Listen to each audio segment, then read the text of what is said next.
はい、地球のわけ南條です。今日もとっくん来てくれてます。はい、お願いします。お願いします。令和初ですよ。あ、そっか。動画。だから見てこれ、ほら。こう、シートがちょっと綺麗になってます。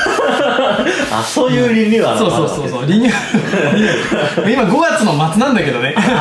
令和ってもう浮かれるほどの初日っぷりじゃないんですけど、まあ一応動画ではね、令和初ということで。今日はですね、特になんでお呼びしたかと言いますと、はい、地球動画選ぶおすすめコンプレッサーの回と。初心者の方におすすめ。そう、初心者の方はおすすめです。なので、もうすでにいろいろされてる方なんかよりは、初めて買うのにどれがいいかなっていうやつですね。コンプレッサーを悩む理由としては、まず一番は値段だと思うんですよね。なんか高いイメージありますね。そう。やっぱり家でエアブラシを置きたいんだけどなーってなった時に、カタログをお見せした時にやっぱりすごく金額が高いのが多くて、まずそれであーってちょっと後退してしまうんです。なるほど。で、あともう一個は音。なるほど。なんかすごい音がうるさいとか聞くんですけどって言われて、で確かに音は大きいのもあります。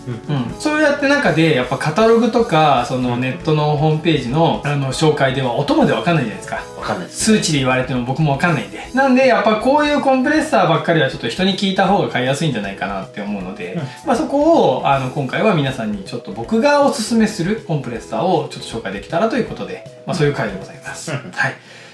お楽しみにしてください。まずは初めて買う方におすすめしたいのがこちら、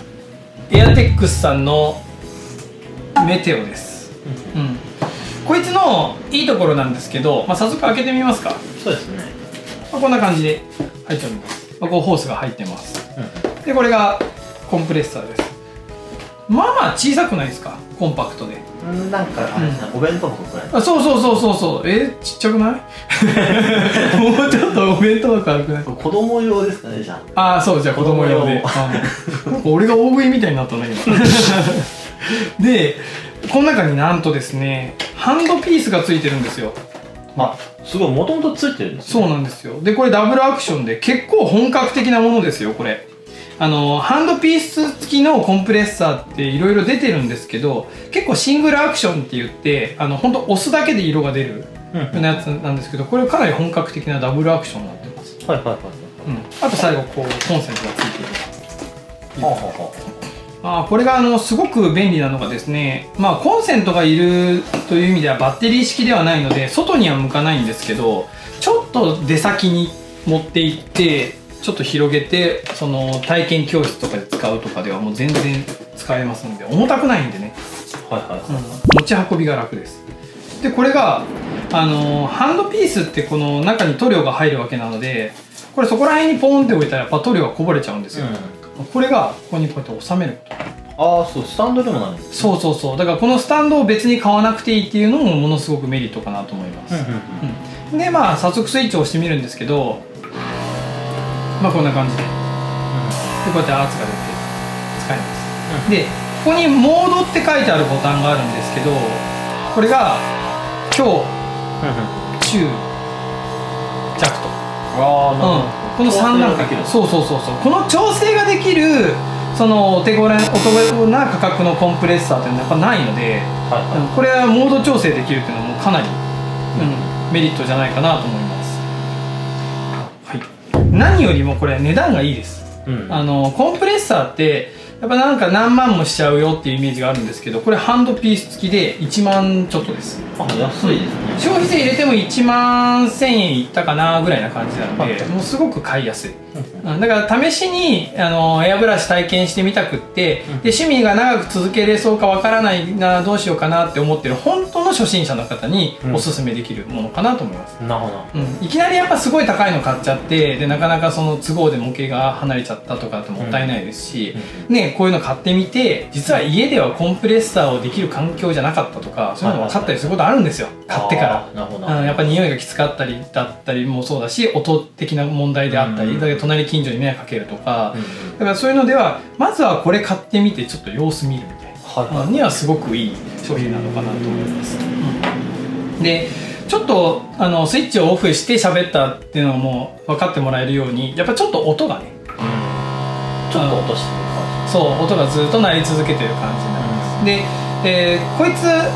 コンプレッサーっていうのは基本的に稼働時間が決まっているものが多くて、この子は60分です。でこの60分っていうのはこのスイッチオンにしてから60分なので、つけっぱなしで作業をするとやっぱりこの子に負荷かかっちゃうので、もう塗るものをあらかた決めてもう用意してからスイッチしたらもうあと拭くだけにした方がいいかなと思います。なんか僕なんかね結構やってる間にここちょっとヤスリがけしようとか違う作業に集中しちゃってスイッチオンにしっぱなしになってこの子にちょっと負荷かけたことあるんだけど、具体的にどうなるかっていうとその空気の出がちょっと弱くなります。要は疲れてると、オーバーヒートしちゃうと疲れがちゃう。そうそう、だから適度に休ませてあげてくださいってことです。あんまりやっぱずっとつけっぱなしが続くとやっぱ壊れますのでね、そこは気をつけてもらったらと思います。ちょっとだけ気になるところを言うとすると、この塗料はエア圧を 0.03 から 0.05 メガパスカルで使ってくださいってここで書いてあるんですね。こういった時に弱中強だと一体何ぼの数値で今圧が出てるのかわからないので、そこがちょっと弱点かなと。そういったなんか変わった塗料を吹きたいわけじゃなくて、何か一つ気楽に作ってみたいというのはもう全然おすすめの商品になってます。さっきの音の問題も例えばタミヤさんのこれでコンプレッサー用防振マット、これ値段も安いですしね、こういうマットを引くとだいぶ音が振動はなくなりましたね。振動はなくなるね。そうそう、これって今机も一緒に振動してなんか余計うるさくなってるんだけど、これはコンプレッサーの音だけになるので、ちょっと静かになるかなって感じですね。こんな感じでメテオの紹介ですね。これ最初はね。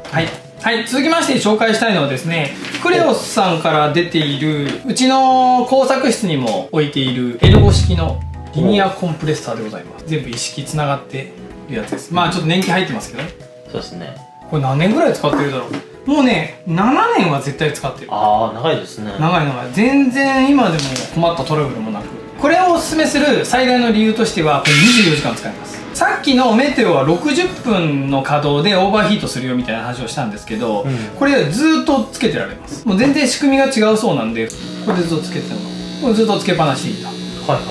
これに僕は甘えてるんですよ。だからずっとこれしながらこう手元でなんか模型しててでちょっとなんか乾いたかなって言ったらやるみたいな感じで、もう完成するまでつけっぱなししてます。すごい。でつけっぱなしにしてもいいぐらいちょっと静かじゃない。そうですね。さっきのよりなんならちょっと静かな感じしますね。そう全然静かなんですよ。これは近所迷惑にもほとんどならないですし、もう本当におすすめです。もう一つの、最大の、おすすめできるのとしてはですね、こうカタログがあるんですけど、こう開いてもらったらこうコンプレッサーの種類がいっぱい載ってるんですけど、これ L5 と L7 だけでこのページ使ってるんですよ。どういうことかっていうと、コンプレッサー初めて買う時にコンプレッサーだけ買えばいいのかっていうとそういうわけじゃなくって、例えばレギュレーターって言って空気の数値が分かるようなものが欲しかったり、あとはもう本当に何も持ってないんで必要なの全部くださいって言ったらこういうのとかね、自分にとって足りないものだけを買えるようなセット販売がすごく種類が多いんですよ。なるほど。なんでお客さんの相談にも乗りやすいですし、お客さんもとっても買いやすい。コンプレッサーだけだったら3万1000って言ってバー金額するんですけど、でこれにもう全部セットにしてほしいな、じゃあこれでついてますよ。なんならこれあれだからね、ダストキャッチャーって言ってここからたまに水が上がってきたりとかしちゃうんだけど、こういうのを取り除くそのフィルター付きですよとか。すごいでしょ。でそういうのはさすがにもういいですよっていうんだったら、じゃあハンドピースだけのやつがありますよとか、本当に自分の好みでカスタムできるような。あと本当に知識なかったら後買いが増えちゃうでしょ、どうしても。それがもう最初からこれとこれとこれがいるんですよって言われると、ああなるほどってなるんで、あとはこれは僕の周りだけなのかもしれないですけど、エルゴ使ってるお客さんめちゃくちゃ多いです。なので、相談に乗ってもらえる方が多い。友達が増える。何使ってるの？エルゴ。僕もみたいな。エルゴ友達。そう、エルゴ友達。そう。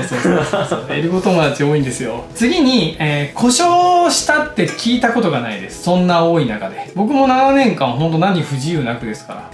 壊れたって聞いたことがないですね。壊れないってわけじゃないんだろうけど、だって24時間ずっとさっき言ったように稼働しっぱなしで何でもないことをやりながらね、やってるってもうめちゃくちゃ負荷かけてるのに壊れてないんで。あとはさっきのとちょっと比較みたいになっちゃうんですけど、レギュレーターとかもつけれますので、でこのレギュレーターでこう押すとね、こうメーターが動くじゃない。だから今自分がこれぐらいの圧で吹けるなっていう、この数字の見方に関しては慣れていけばね、意味はだんだん分かってくるんですけど、要はこのエアブラシのその種類によってその吹きつけれる量が変わってきたりするんで、こういうメーターの数字で見れるっていうのはやっぱ嬉しいの一つですね。でこの2つが基本的におすすめって言ったんですけど、その共通しているのがエアブラシの口径っていうのがありまして、このエアブラシの先の穴の大きさね、これ 0.3 ミリ、これが一般的かなと思うんですけど、これだったらどっちも何の問題もないです。ただこれが口径が広がれば広がるほどコンプレッサーも大きいのが必要になってくるので、だからそういう大きな口径が欲しいなと思った時はもう1ランク上がる、そんな感じになるんですね。で口径が広がるとなんかいいことあるのかっていうと、シャーペンの芯だよね。要は 0.3 で書く派の人と 0.7 ぐらいで書く人いるじゃん。でエアブラシもそれで細いの書きたいんだったら 0.2 とか 0.3 とか、僕の指定の中で 0.15 までありますから、もうそうやって細く書きたい人、だから迷彩塗装とか、あとはちっちゃい模型を作る人はもう全然これで。ただどっちかっていうともうなんか手に余るぐらいのもうこれぐらいの大きいものを作りたいよとか、広い面積を吹くってなるともう口径ももちろん大きくなきゃいけないので、と時に大きい口径をこれにポンとつけちゃうと、言ったら吐く量は一緒だけどなんていうかな、口を細めたらちょっと威力出るじゃん、ふふみたいな。でこれが俺のスペック一緒なのにこう口が広いじゃんちょっと分かるこの例えすごく弱々しい感じで色がこう吹くことになるので、それやっぱこいつのスペックも上げないとダメだよねっていう。で基準は僕はやっぱその口径が 0.5 はギリギリかなって感じです。 0.6、0.7 になるとちょっとこのコンプレッサーではかなと。分かるとくこれを数値じゃなくて体で伝えようと思ったらこれなんだけど、0.3 ね。0.5 分かる分かってもらえると嬉しいな。こんな感じですよ。いやでも分かりやすかった。トップには伝わってもらって分かりやすかったと思います。そんな感じで、なんで、大体 0.3 でほとんどこと済みますので、なので、僕がおすすめするのは、エルゴです。でこのメテオという感じになります。あとはもう自分のお値段に沿ってかなと思いますけど、どっち買っても全然後悔しませんので、この2つが地球堂のおすすめ商品という感じになります。というわけでちょっと簡単な紹介でしたが、こんな感じで終わりたいと思います。面白いと思った方は高評価、チャンネル登録よろしくお願いします。